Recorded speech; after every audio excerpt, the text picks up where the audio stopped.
MMC phase one volume analysis.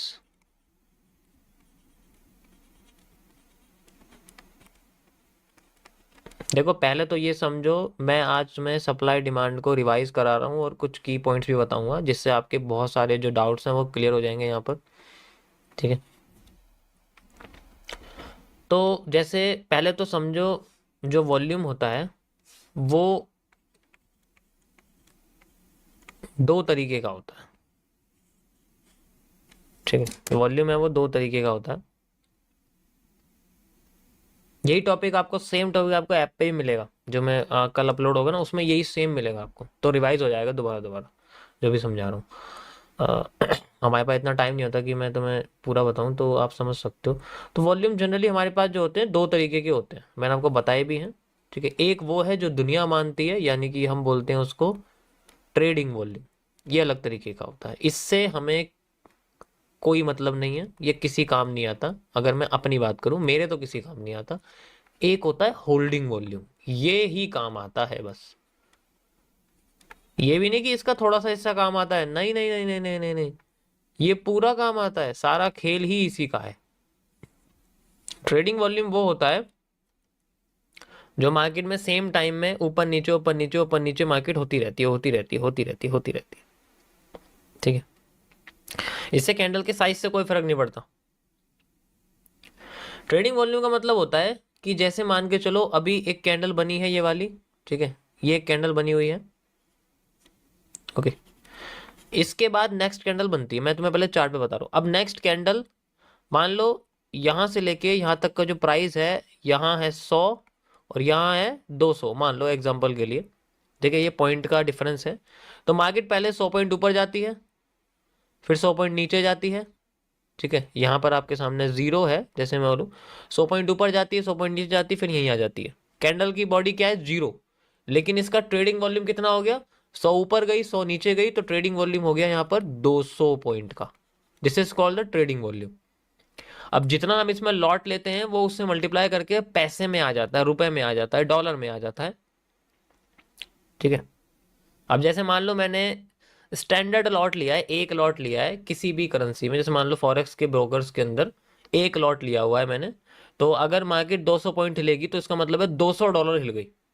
$200 का trading volume बन गया। बॉडी नहीं बनी है इसकी, बॉडी छोटी सी है, वो अलग बात है।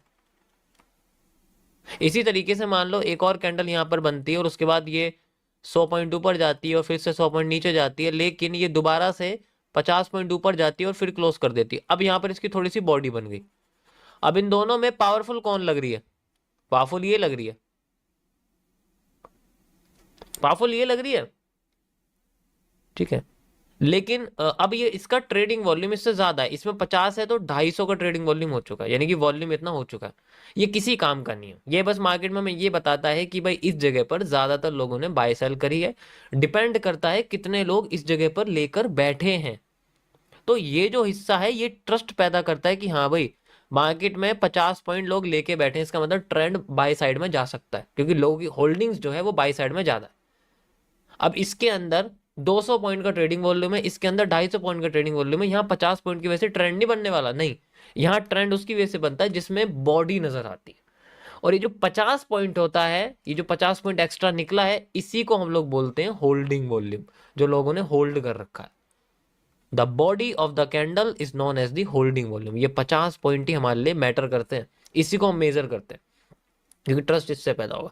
अब मैं आपसे बोलूं, अगर एक कैंडल ऐसी है जो ऐसे बनी हुई है, जिसके ठीक है, ये दोबारा से 100 पॉइंट है यहाँ पर, ये यहाँ पर जीरो है, तो 100 पॉइंट ऊपर चली गई और फिर 100 पॉइंट नीचे आ गई और यहाँ जाके क्लोजिंग कर दी। अब ये क्या बन गई, एक एक डोजी जैसी बन गई।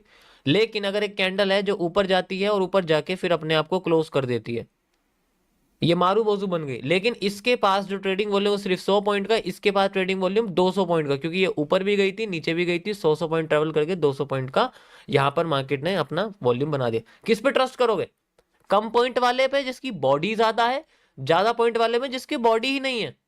किस पे ट्रस्ट करोगे बताओ? एक मारू बोजू पे ट्रस्ट करोगे जो ग्रीन कलर की है, और एक बिना कलर वाली डोजी पे ट्रस्ट करोगे जिसका ट्रेडिंग वॉल्यूम ज्यादा है। समझ आया? ये ही है जिसको हम मेजर करते हैं। The 100 points are the real points which indicate the authenticity of buying. This is called the demand. और अगर इसी तरीके से मार्केट में हमें नीचे की साइड मूव दिखता है और वो रेड कलर का बनता है, दिस इज कॉल्ड सप्लाई। इसी को हम लोग होल्डिंग वॉल्यूम कहते हैं, और इस होल्डिंग वॉल्यूम का नाम होता है सप्लाई, इस होल्डिंग वॉल्यूम का नाम होता है डिमांड। डिमांड का मतलब होता है कि यहां पर लोगों ने होल्डिंग रखी है, तो अब आगे जाके डिमांड क्रिएट होने वाली है, एक मूव आने वाला है, ऐसी चीज को हम लोग डिमांड कहते हैं। हम लोग और ज्यादा मांग रखे। सप्लाई का मतलब है यहां पर मार्केट में कुछ चीजें बेची गई हैं, फिर और सप्लाई लेने की उम्मीद कर रहे हैं।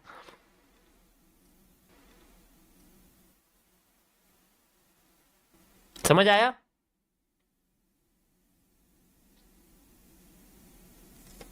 चलो तुम्हें ट्रेडिंग वॉल्यूम का कुछ इंडिकेशन दिखाता हूँ किस तरीके से काम करता है। ठीक है, जैसे मेरे पास यहाँ पर जो है, मैं यहाँ वैसे तो बिटकॉइन में लगता नहीं है, पर फिर भी मैं लगा देता हूँ। वॉल्यूम का मैं इंडिकेटर लगा रहा हूँ, ये नॉर्मल वॉल्यूम का इंडिकेटर है। ठीक है, इसमें नहीं लगेगा, मैं दूसरे में लेके चलता हूँ। गोल्ड में लग चुका है। अब यहाँ पर अगर आप देखोगे, आपको फर्क दिखाता हूँ, फर्क क्या होता है, किस तरीके से हम लोग आइडेंटिफाई करते हैं। ठीक है,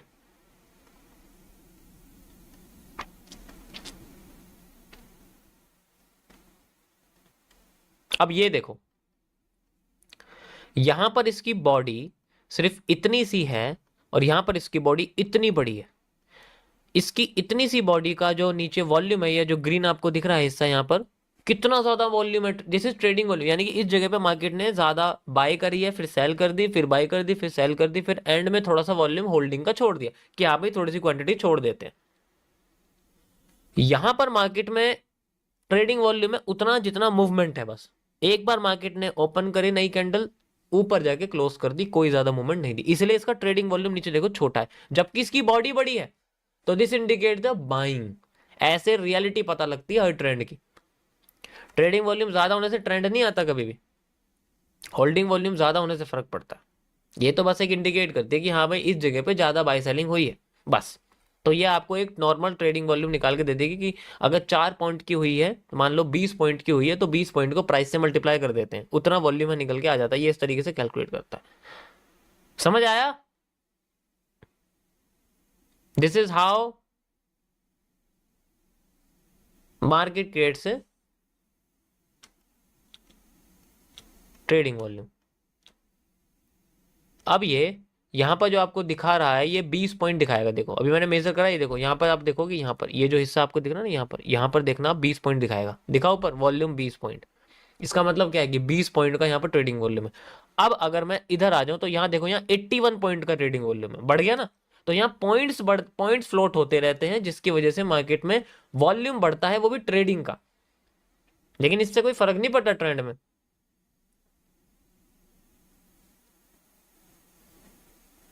समझ आया यहां तक? तो हमें मेजर क्या करना पड़ेगा? हमें मेजर करना पड़ता है body of the trend. Body ही हमें बताती है कि इसके अंदर कितनी शक्ति है और कितना कमजोर है। अब इस जैसे ट्रेड, अब देखो इस ट्रेडिंग, अब बताओ इसका यूज क्या है? कुछ भी यूज नहीं है मेरी नजर में, देखोगे ना, इसका कोई यूज नहीं है। बस ये आपको ये पता है किस लिए यूज होता है। अगर मेरे हिसाब से देखे तो मेरे हिसाब से कोई यूज नहीं है इसका, मेरे हिसाब से बेकार है। अगर यूज होता है तो ये उस लिए यूज होता है जो मार्केट अगर स्मूथ चल रही हो, फिर वहां पर कंसोलिडेशन आ जाए, वहां ये यूज होता है, क्योंकि उस जगह पे मार्केट में ज्यादा मूवमेंट आती है, वॉलेटिलिटी को ये शो करता है।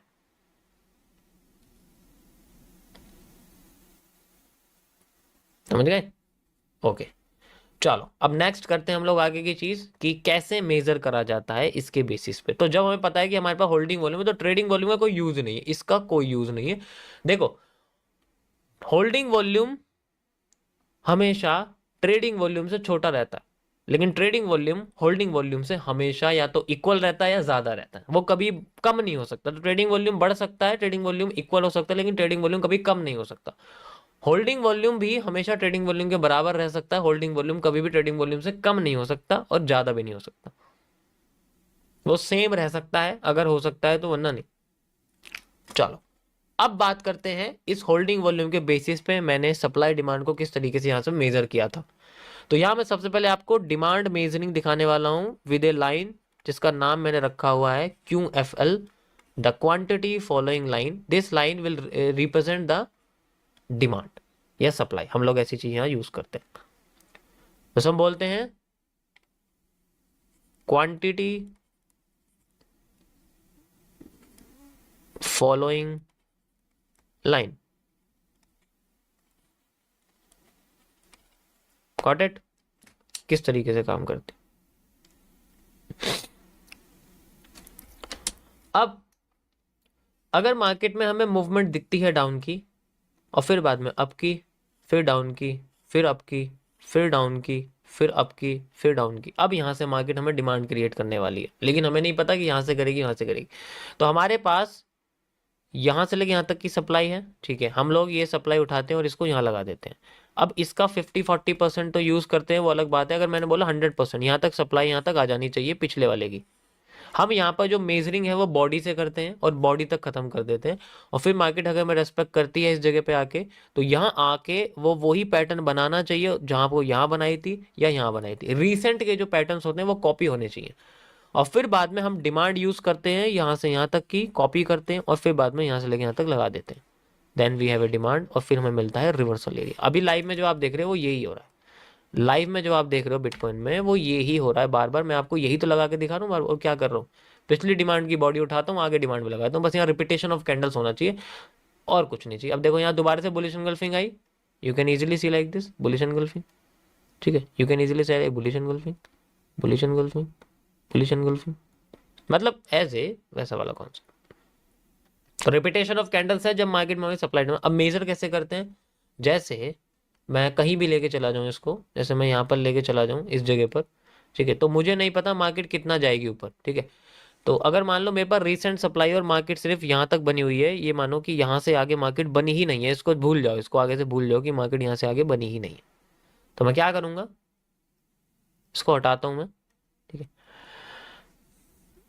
अब जितनी बॉडी है, हाई नहीं लो नहीं, जितनी बॉडी है, बॉडी से बॉडी तक का हिस्सा हमें देखना पड़ता है, एंड फिर हिसाब से हमें लगाना पड़ता है कि हमें जब डिमांड कंप्लीट होगी, ये मेरे पास सप्लाई पेंडिंग सप्लाई, लेकिन पहले सप्लाई होने के बाद डिमांड आएगी, तो मैं रीसेंट की डिमांड लेता हूँ, रीसेंट की डिमांड लेता हूँ, और डिमांड के उस पॉजिटिव जो है एरिया से, यानी पॉजिटिव एरिया यानी कि बुलिश एंगल्फिंग, देख सकते हो बुलिश एंगल्फिंग, इस एरिया पे मैं अपने यहाँ पर ऐसे डिमांड यहाँ लगा देता हूँ, you can see like this, ये मैंने यहाँ लगा दी।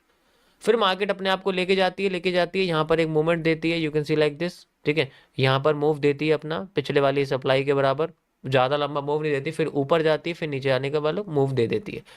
तो मैं दोनों साइड मेजर कर सकता हूँ, इसको मैं यहाँ भी कर सकता हूँ, इसके हिसाब से मार्केट अपना 50% मूव देती है, फिर इसके हिसाब से मार्केट अपना 100% मूव देती है। तो ऐसे हम लोग मूव ऐसे लगा देते हैं, लेकिन बस मैं आपको भी डिमांड बता रहा हूँ, डिमांड कैसे हम यूज़ करते हैं।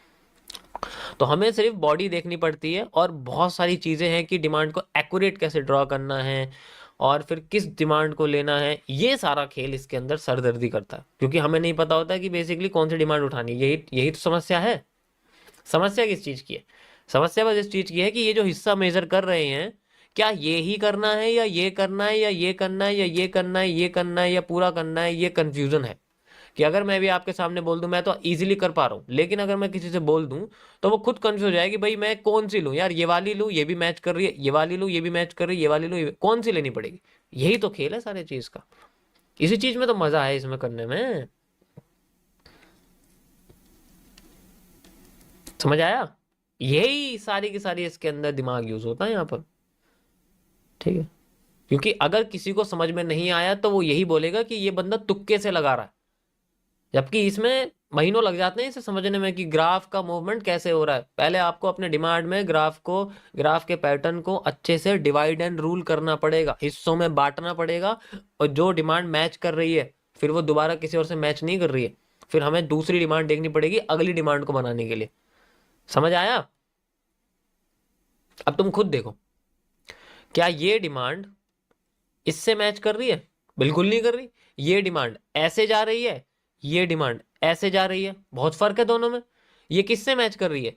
ये डिमांड इससे मैच कर रही है, तो ये वाली डिमांड अगली डिमांड से मैच करेगी। चाहे तो आप देखो यहां पर आपको दिख जाएगा, ये डिमांड इससे मैच कर रही है, you can see like this, ये ऐसे है और पीछे वाली ऐसे। तो यहाँ पर एंगल मैटर करते हैं कि डिमांड मुड़ी हुई है या सीधी है। अगर वो मुड़ी हुई डिमांड है, कर्व्ड है, तो वो आने वाली डिमांड भी कर्व्ड ही दिखाएगी। तो ये सारी चीजें हमें मैच करनी पड़ती है और इसमें बहुत बड़े बड़े कॉन्सेप्ट्स हैं। इस तरीके से हम लोग डिमांड को मेजर कर सकते हैं और इसमें सिर्फ प्रैक्टिस लगती है। स्केल और फुट्टा लेके तो कोई भी बैठ जाएगा, ठीक है।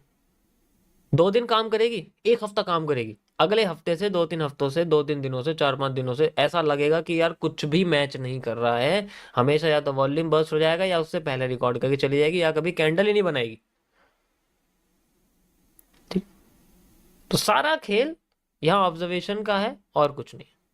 जितना ऑब्जर्वेशन होगा उतना ज्यादा यहाँ रिजल्ट देखने को हमें मिलेगा। सेम सप्लाई के साथ होता है। एक साइड का हिस्सा अगर सीख लिया तो सप्लाई ऑटोमेटिकली आ जाएगी। ऐसी बात नहीं है कि सप्लाई के लिए अलग थ्योरी है, नहीं। जो डिमांड है वही सप्लाई है, बस कलर चेंज, ट्रेंड चेंज हो जाता है। तो इसलिए एक साइड का हिस्सा सीख लो, उसके बाद दूसरा हिस्सा ऑटोमेटिकली आ जाएगा। 50% लोड रखना है। जैसे बुलिश एनगल्फिंग है ऐसी बेरिश एनगल्फिंग है, चार्ट उल्टा कर दो, सप्लाई डिमांड बन जाएगी, डिमांड सप्लाई बन जाएगी। कोई फर्क थोड़ी है।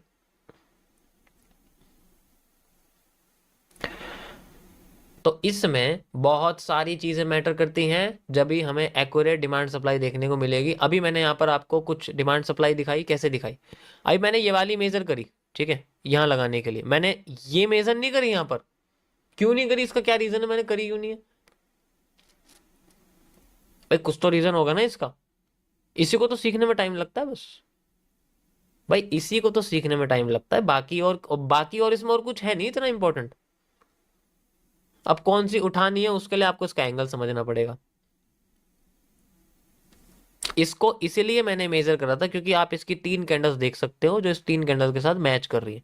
इनके साथ मैच कर रही है। ये जब मैच ही नहीं कर रही है तो यहां से मेजर करने का मतलब ही नहीं बनता इसका। पीछे से मेजर करेंगे हम लोग। तो कैंडल्स का बनना इंपॉर्टेंट है। सबसे पहला एविडेंस इसके अंदर है कि हमें रिपीटेशन ऑफ कैंडल्स देखना पड़ेगा, रिपीटेशन ऑफ स्ट्रक्चर देखना पड़ेगा, कौन सा ट्रेंड किस एंगल के साथ बन रहा है वो देखना पड़ेगा। अगर आप इसमें ध्यान से देखोगे, ये ऐसे बन रहा है, ये भी ऐसे बन रहा है, ये ऐसे बन रहा है, तो ये इसके साथ मैच कैसे करेगा? बिल्कुल नहीं करेगा। समझ आया? So that is how market creates a movement and we measure the demand according to repeating of structure, repeating of candle, curve, breakout, बहुत सारी फलाना ढिमकाना, बहुत सारी चीजें हैं। Got it? समझ आया सभी को? एक एक धीरे धीरे करके चीजें देखो, फिर देखो रिजल्ट बहुत बढ़िया मिलेगा।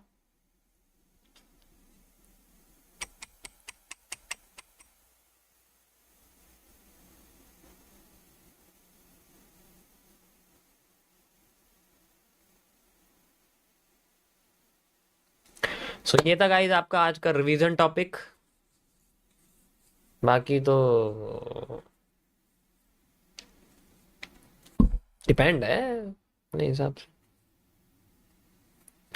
क्योंकि इसके अंदर बहुत सारी चीजें हैं कि अगर हम डिमांड को सेम बार बार यूज कर रहे हैं तो वो आने वाले टाइम में डिमांड अपने आप को इवेल्युएट करती है।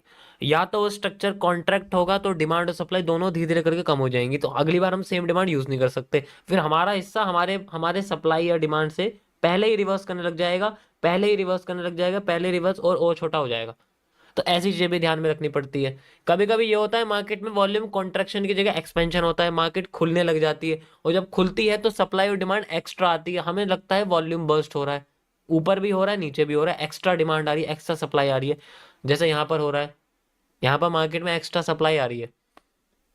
तो इसी तरीके से हम मार्केट में जो है हमें बहुत सारी चीजें यूज करनी पड़ती है।